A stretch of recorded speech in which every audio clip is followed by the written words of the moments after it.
Okay, so I want you to picture a text. It's incredibly short. We're talking maybe 50 words, 7 lines maximum. You could write the whole thing on the back of a napkin. Hmm. Yet this text is recited, quite literally, billions of times every single day. And honestly, billions might, well, it might even be a conservative estimate. Right. I mean, if you just look at the practicing Muslim population, they're reciting this specific chapter at least 17 times a day in their obligatory prayers. It's on a constant unbroken loop, 24/7, somewhere on the planet. But here's the thing that really struck me while going through our stack of research today. Repetition is usually the enemy of attention. Absolutely. It becomes wallpaper. It becomes muscle memory. You stop hearing the words because your tongue just goes on autopilot and your brain, Ah. well, it checks out. Exactly, you zone out. Yeah. But the material we're deep diving into today, this classical exegesis or tafsir by the scholar Ibn Kathir, it claims that if you're reciting this on autopilot, you aren't just missing the point, you're missing the entire engine of the religion. It's a bold claim, isn't it? But when you look at how Ibn Kathir breaks it down, it really holds up. We're talking about Surah Al-Fatihah, the opening. And the source material argues that these 7 verses are, essentially a holographic map of the entire Quran. The mother of the book, that's the title that jumped out at me. Al-Kitab. Yes.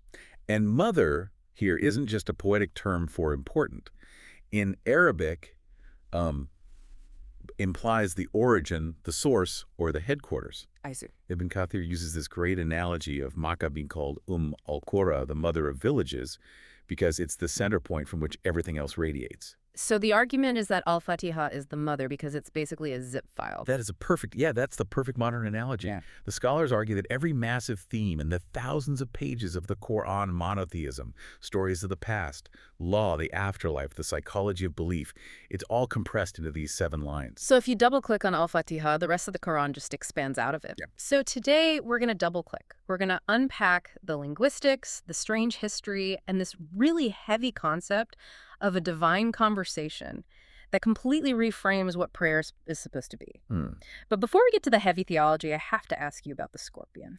I had a feeling you would start there. Yeah. It is by far the most cinematic part of the background material. It really is. I'm reading through this dense theological text, analyzing grammar, and then bam, there's an action movie scene about a tribal chief getting stung in the desert. It's a famous account in the tradition.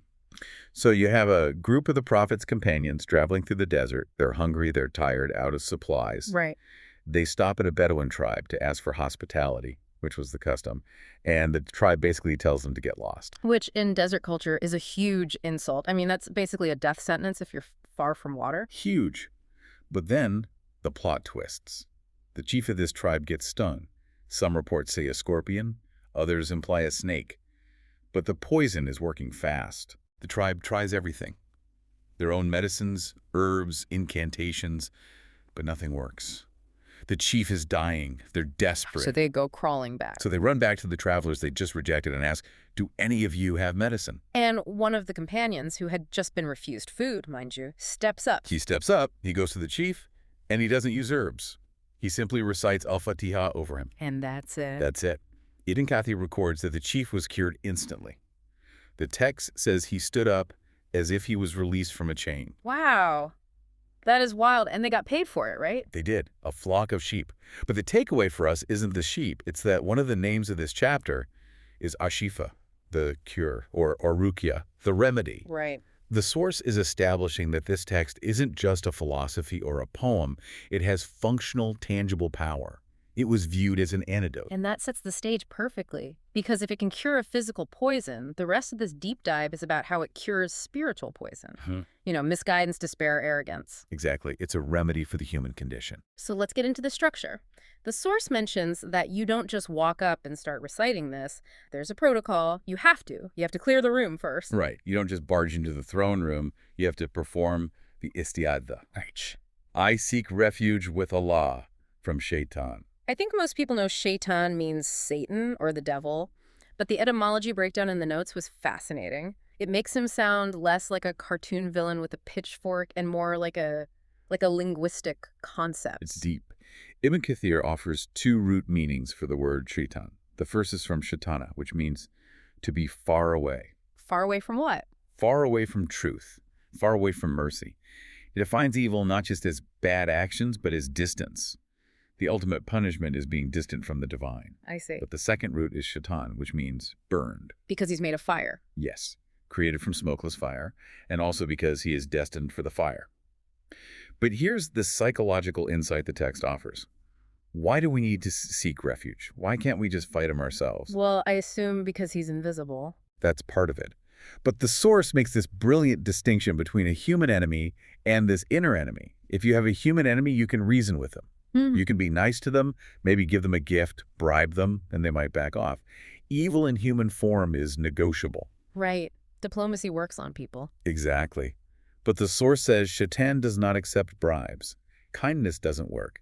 His nature is pure enmity. You cannot negotiate with him. You can only defend against him. And since you can't see him, and he doesn't sleep, you're outmatched. So you have to call in air support. Precisely. You seek refuge in the one who created him, you clear the perimeter, and only then, once the space is safe, do you begin. Bismillah ar-Rahman ar-Rahim. In the name of Allah, the most gracious, the most merciful. Okay, but I have to flag something here. There's a bit of a spicy debate in the source material about this line. Yeah, this is verse 1 debate. I was waiting for that. It seems like a technicality, but it really changes the rhythm of the prayer for millions of people. It does. The Shafi'i school of thought says, yes, Bismillah is verse number 1 of the surah.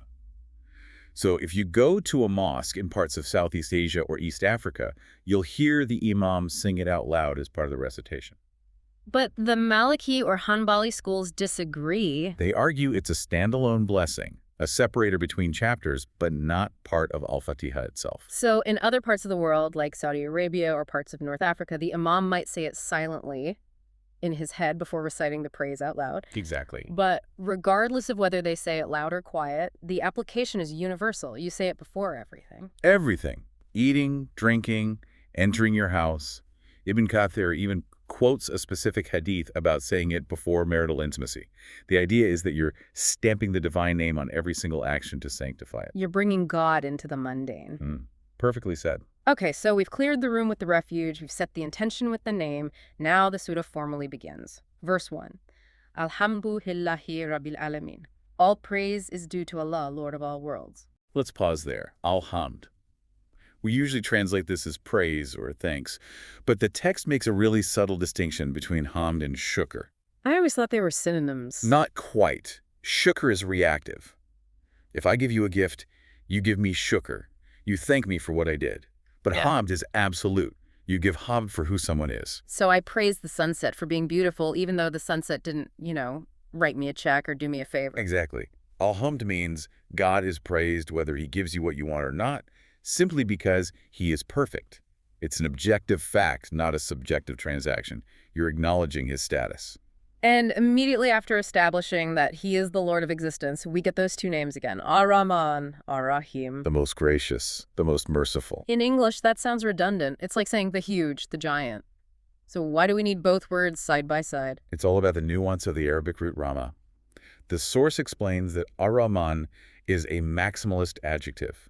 It describes a mercy that is incredibly vast. It covers the ocean, the trees, the sinner, the saint. It's the mercy of existence itself. Like the sun, it shines on everyone. Perfect analogy. The sun doesn't check your resume before shining on you. That is Rahman. But Ar-Rahim is different. How so? That is a relational mercy. It's action-oriented. It's the mercy God shows specifically to the believers, answering a prayer, forgiving a sin, guiding a heart. So Rahman provides the oxygen.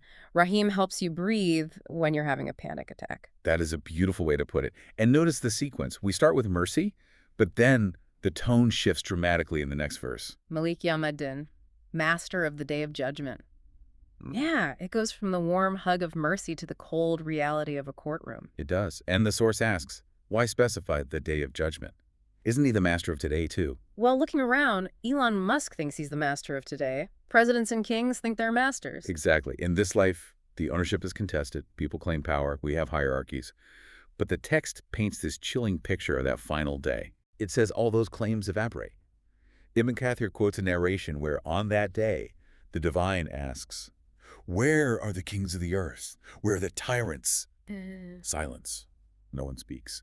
On that day, the sovereignty is visible, undeniable, and exclusive. So the surah forces you to acknowledge that reality now, before you have to face it then. It strips away the illusion that anyone else is in charge. Exactly. Which brings us to the middle of the chapter, verse 5. And this is the pivot point. The source calls this the secret of the surah. This is where the camera angle changes. It does. Up until now, we've been talking about God. Praise be to him, master of the day. It's third person. Suddenly, right here, the grammar switches to the second person. Yaka. You. You alone we worship. It's like you were describing the king to a friend outside the palace, and suddenly the doors swing open and you are standing right in front of the throne. Wow. You stop talking about him and start talking to him. It becomes a conversation. And this is where the Hadith Qudsi comes in. This was my favorite part of the research. Mine too. We should probably explain what a Hadith Qudsi is first. Right. So it's a narration where the Prophet Muhammad quotes God directly, but it's not part of the Quran itself. In this specific hadith, God says, I have divided the prayer between myself and my servant into two halves. And it details the reply. That's what blew my mind. It says when the person praying says, Alhamdulillah, God replies. He replies instantly. He says, my servant has praised me.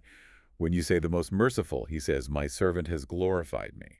So it turns the prayer from a monologue into a dialogue. You speak and the divine acknowledges. Yes. And think about the implication of that.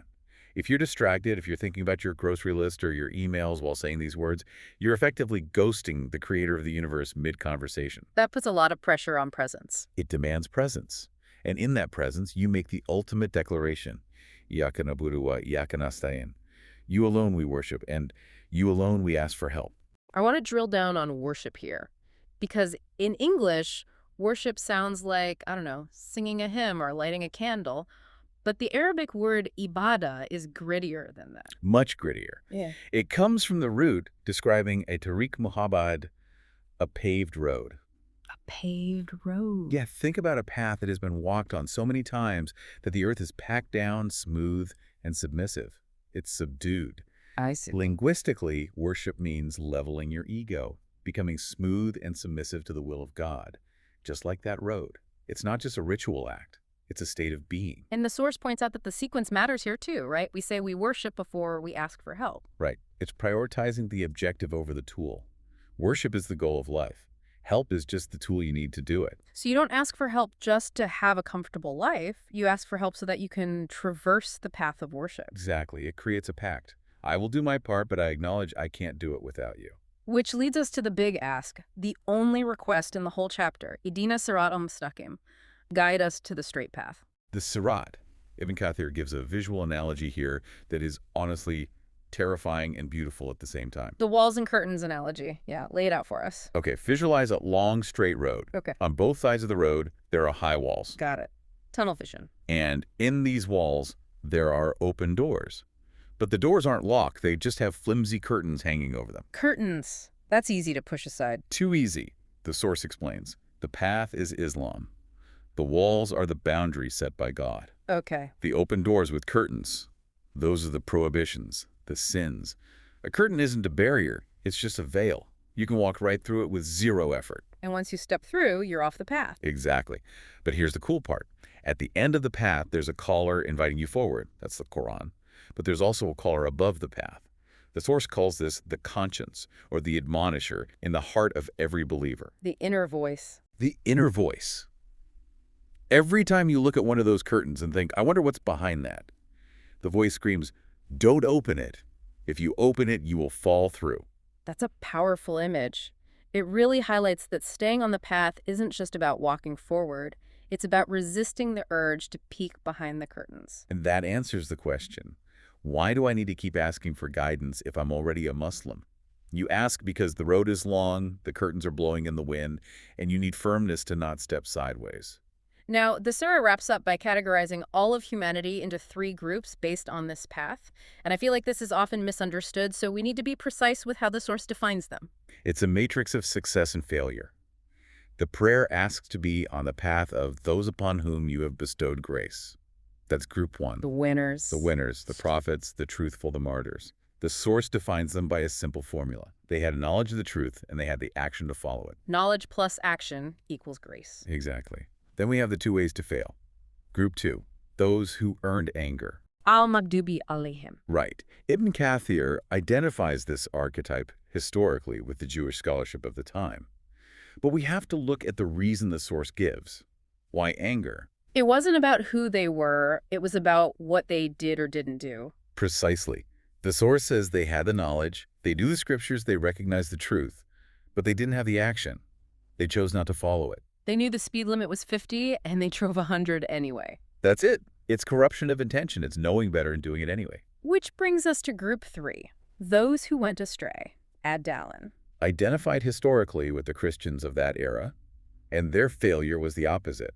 They had tons of action monasticism, worship, love, asceticism, but they lacked knowledge. So they were acting out of ignorance or good vibes rather than revealed truth. Correct. So it creates this triangle. To succeed, you need the balance. If you have knowledge without action, you become arrogant and earn anger. If you have action without knowledge, you become lost and go astray.